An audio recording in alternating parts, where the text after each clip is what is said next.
That was Bay Turner with Brand New. You're on 94.9. It's 14 minutes past 4.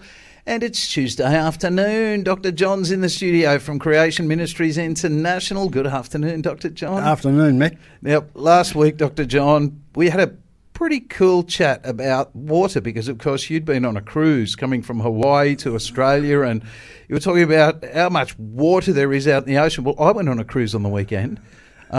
Now, admittedly, I didn't go across an ocean, but I did go across the harbour. Well, yeah, it's still wet. There's still a lot of water in the harbour. I mean, I was thinking you came all the way from Hawaii. That's right. There was enough water in the harbour. I mean, you sort of think, okay, how did just that amount of water get here? Well, that's right. And I mean, on the cruise, you see the extent of the Pacific Ocean, and you think, gee, that's a lot of water. And of course, being out on the cruise reminded me of what the evolutionists believe about how the water got here. Mm-hmm. And because I talked about that last week, I thought I'll just go and have a look at some of my old notes and remind myself exactly what it was that they did to prove their idea that maybe it could have water could have come via comets crashing on into the Pacific. Yep. Well, it was 10 years ago, and they had a project called the Rosetta Project. Mm-hmm. And what it did was it sent up a lander called the Philae lander to land on a comet. Yep. and check whether it had any water on it. Mm.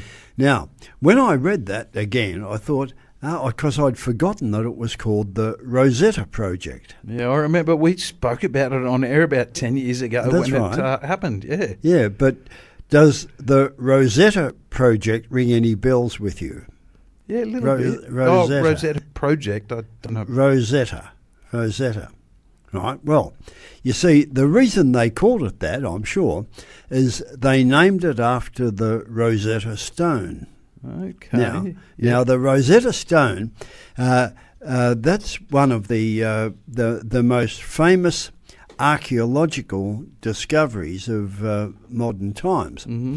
and it was found. I mean, it was an amazing piece of good fortune, because the Rosetta Stone was discovered in 1799, and it's a big sort of almost rectangular slab of stone, a bit over a metre high and metre and a half or whatever wide. Mm-hmm. But it had all of this inscription on it. Yep. And one of the things was a whole lot of writing in Greek, right?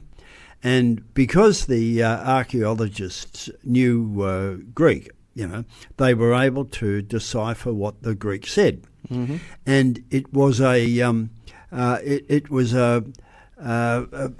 decree issued by one of the Ptolemy rulers of Egypt back about 200 BC, yep. And they realised that the other inscriptions on the same stone were actually the same decree, but in different languages. Okay. And one of them was in Egyptian hieroglyphics. Mm-hmm. Now, up until that time, archaeologists had no idea how to decipher Egyptian hieroglyphics. So it unlocked language. But here they got the Rosetta Stone, and because they knew what the Greek said, mm-hmm. they could then work out what the Egyptian hieroglyphics were saying, because it was the same story. Yep. Right, and I mean, that was a fantastic breakthrough. It enabled archaeologists to read Egyptian hieroglyphics. Wow. So anyway, I thought, now that must have been why they called this the Rosetta Project. That was such an amazing breakthrough. Mm. So if they were able to prove that there was water on the comet, that would be an amazing breakthrough for them. Now, it wouldn't have been really. It would unlock a but problem that they had with. well, they didn't know how water had got here because the earth would have been too hot right in the beginning to have any water in it. Yep. So they had to find some explanation, not wanting to believe the Bible, of course, some explanation as to how the water got here. Mm-hmm. So if they could prove that there was water on the comet, then maybe, over millions and billions of years and, umpteen trillion comets crashing into the Earth, you might be able to get some water here. Yeah. Right. Well, anyway, that's why they called it the Rosetta Project. And as I said last week, they did find some ice on the comet. Mm-hmm. And they were able to analyse the ice, but it didn't have quite the same composition, the water on it, as here. They still call it water, but it wasn't water as we know it. Well, yeah. But, I mean, that is a really good example of what we're constantly on about Creation Ministries and why we point to so many of the scientific efforts as really being an expensive exercise in futility. Now, okay, you can say because they found water on the comet, then maybe that is an explanation, but it's not really. When you think of the amount of water in the Pacific Ocean, I mean, it's just... Well, as I said last week, then you put all the comets together. When they look at how much water is actually on the comet, if the Earth was made up of all these comets smashing together, even then, there's still not enough land. I mean, if you look at, if it was 10% water on each comet, it's not that much anyway. It's like tiny percentage. It's completely unfeasible. Yeah, but if you don't want to believe the Bible, and science does not want to give the Bible any credibility, it's not because what the Bible says is proven to be false. It's never been falsified, and it never will. But what the Bible does do, which the scientists don't like, is that it claims that our world and our universe was created by a supreme being who exists outside this physical universe. And that's the main stumbling block for science, because if there truly is a creator, then humanity must have some responsibility towards that creator. No, I mean, if he made us. And sinful man does not want to accept that responsibility. And the main reason for that is that the supreme being who did the creating also caused the Bible to be written, and the Bible puts some restrictions on our behaviour. Well, sinful man doesn't like those restrictions. He would prefer to do what he wants to do rather than what any creator might say he shouldn't be doing. So the best way to get rid of those restrictions on behaviour is to deny God's existence. And so to do that, you've got to come up with some external, plausible explanation as to how things got here. Well, it really wouldn't matter too much if it was just a simple matter of two alternative explanations. One written in a book and one by people who didn't want to believe the book. I mean, if you just had two opinions, then really who cares? But the important thing, of course, is the eternal consequences. And that's what we're on about with at Creation Ministries. We know that there are eternal consequences of not believing what the Bible says, and particularly what it says about the Jesus event, because that's the most important. And if you can undermine the truth of any part of the Bible, then the whole Bible stands or falls on its total truth. If you can prove that any of it is wrong, then that casts doubt on the truth of Jesus' life, his death, and his resurrection. Yep. And, of course, the consequences of that are terrible because, Jesus himself said, he who believes and is baptized will be saved. He who doesn't believe is going to be condemned. Yep. Well, they're pretty blunt words, and therefore our job at Creation Ministries is to demonstrate to people that the book that we call our Bible is absolutely true, that it hasn't been falsified in any way, and therefore you can trust it for your salvation as much as for anything else in the way of history.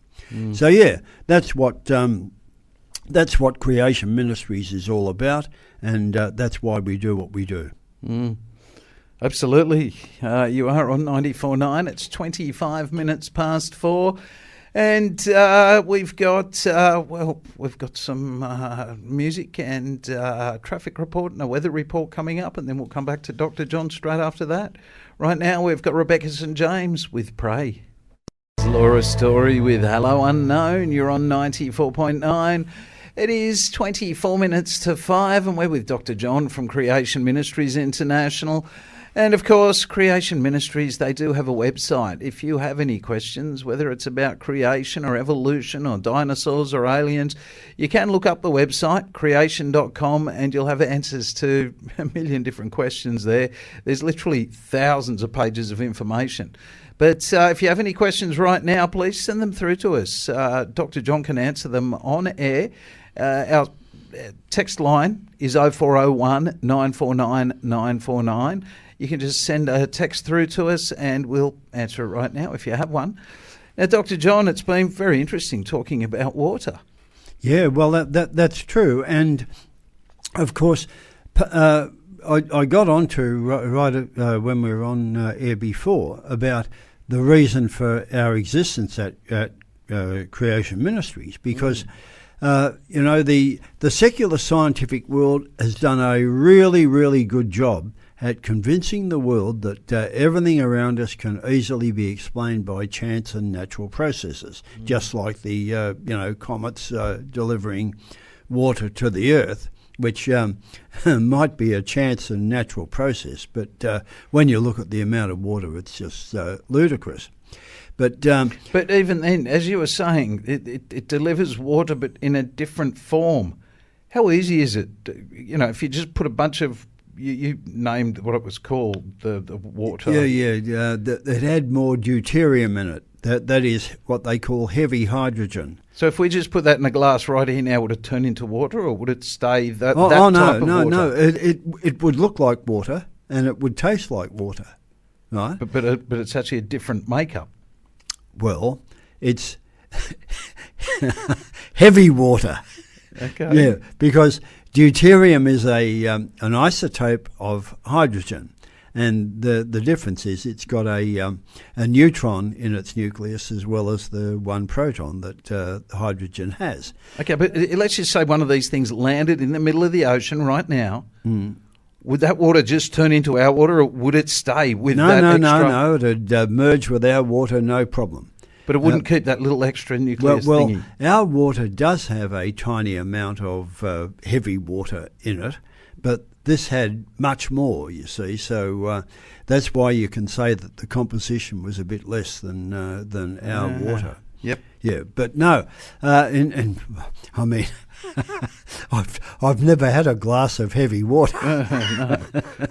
Can't afford to put on that much weight. But yeah, it would taste exactly the same. Yeah, so maybe that's what I've been drinking. Yeah, well, that's right. But yeah, look, the scientific world has done a great job of convincing the world that everything around us can be explained by natural processes. And it's not because the evidence is so compelling. In fact, when you look at the evidence, it really does underline the truth of what the Bible says. But unfortunately, the secular scientific world has been aided and abetted by the media, who go along with them and certainly are very anti anything Christian. But they've also managed to convince, when I say convince, to control, if you like, all the academic institutions and the educational systems to support that evolutionary belief. And the result of that, particularly now, is that large sections of our youth don't want really much to do with the Bible because they see it as a whole lot of fairy tales because it doesn't agree with what they're taught in school. And so when they've done surveys of young people who've left the faith, particularly after they leave school, the reason they give is science. Well, what they mean by science is what they've been taught about the truth of evolution and so on in school, whereas there really isn't the evidence to support that. What the Creation Ministry says that what the Bible has already always said is absolutely demonstrably true and not based on fraud and fabricated evidence. That's what it's always said. But when you look at, and we've talked a lot about this too over the years, about the frauds and the fabricated evidence that a lot of science is based on. You know, we've talked about the Piltdown Man and, Nebraska Man and all of those, supposed men in our ancestry. And, of course, things like the Haeckel's embryos and the peppered moth and all of those things that really are either fraud or fabricated evidence. And most people don't know that because it doesn't appear in the media. And if it does get exposed, then the media put it on the back page or... Well, it's like a retraction to any story. You always see the big headlines. That's but right. Then if it's found out later that it's wrong, you get a little tiny retraction at the back of the paper somewhere. Most people still remember the headline. They don't remember... most people don't even go to read the retractions. Yes, they don't. And, I mean, unfortunately, too, a lot of sections of the Christian church have sided with science as well and have decided that you can actually intermarry science and the Bible, whereas quite obviously you can't. You've got to have one or the other. And when we talk about science, we're not talking about the science that gives us computers and electricity and all that sort of stuff. We're talking about historical science, how things got to be the way they are. Now, that's a matter of faith. Well, a lot of that is theoretical science as opposed to sitting in a chemistry lab. Oh yeah. It's hypothetical stuff, and really, it's got no scientific validity. It's a matter of faith, just like I suppose you can say taking the Bible at face value is a matter of faith.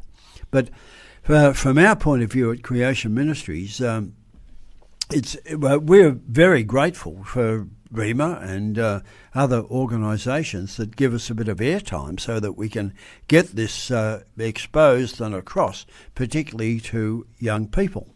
And you mentioned our creation.com website before. It's very important for our listeners to be aware of the resources that we have available because if you're a Christian parent, then your children are definitely going to be a target, and there's no way they're not going to be exposed to, even if they attend Christian schools. In a Christian school, if they're going to do the biology exams and things like that, they've got to learn about evolution. We know that. But you would like to think that the Christian schools teach creation as an alternative, but many of them don't.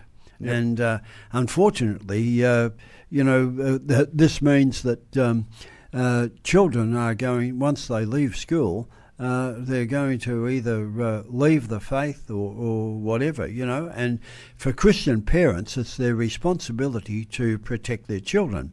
So They really ought to get themselves familiar with our website, and not just the written articles, but there are a lot of videos now that we have posted on social media, and we get millions of hits on that. And Christian parents really ought to familiarise themselves with that website, because it's their best way of protecting their children. Even better, a subscription to Creation magazine, because that really is a magazine that has turned a lot of people back to the Lord, because they've been able to see in a pictorial sense just how well the evidence supports the Bible. Yep. There's even a section in it for children. So really, it's a hugely important resource for Christian parents. Yeah. So we would encourage Christian parents particularly to be very familiar with the creation.com website, and think about a subscription to Creation Ministries magazine. I think it's a little bit of a hoax that they call science, theoretical science, science. Because, when we go to school and we sit down in a chemistry lab and they start teaching us about you pour this into that and smoke comes out, whatever, that is the science that we look at and we go, okay, well, it's obviously true because we're doing it. It's happening in front of our eyes. That's right. But then we go to the theoretical science where it's as easy to prove as faith, and they're calling it the same science. Just using the same word seems wrong. Because, no, it's not science anymore. It's not that stuff we can see and touch and make happen in front of us. This is now all of a sudden theoretical. And, we've got a book that goes back thousands of years. This theoretical science is changing all the time. Yeah. There's no book from 1,000 years ago. There's no book from 500 years ago that's still got all the same stuff in it. Science is constantly changing. And it seems that more and more often we talk about stories here on Creation Ministries that have happened in the last week or two, and you go, they've just changed something completely again. And what do you know? It lines up more with the Bible, because they've just found something, some evidence somewhere, and it keeps lining up with the Bible rather than going the other way. Yeah, well, we would call it the difference between operational science, that is, the everyday science in the laboratory that's given us space travel and computers and all of that sort of stuff. Electricity, yeah. Yeah, there's absolutely nothing wrong with that type of science. But when it comes to historical science, how things got to be the way they are, now that's where the secular world doesn't have the evidence to support it. But people hear the word science and they don't recognise that there's a difference between historical science and operational science. Yes, absolutely. Well, Dr. Don, thank you so much again.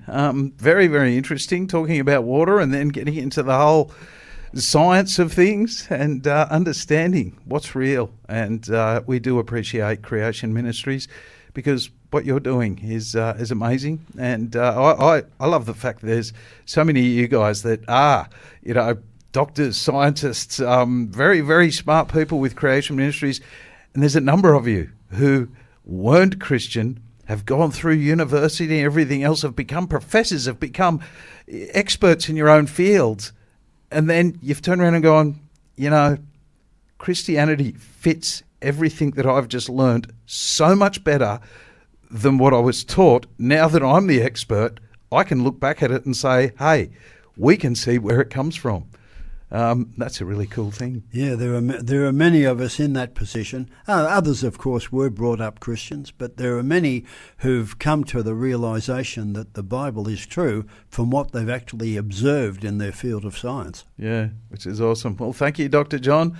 Another awesome week, and we look forward to next time you're back. We've got a few other people coming up for a while now. Yeah, that's correct. I'll be back in a couple of weeks. We'll talk to you then.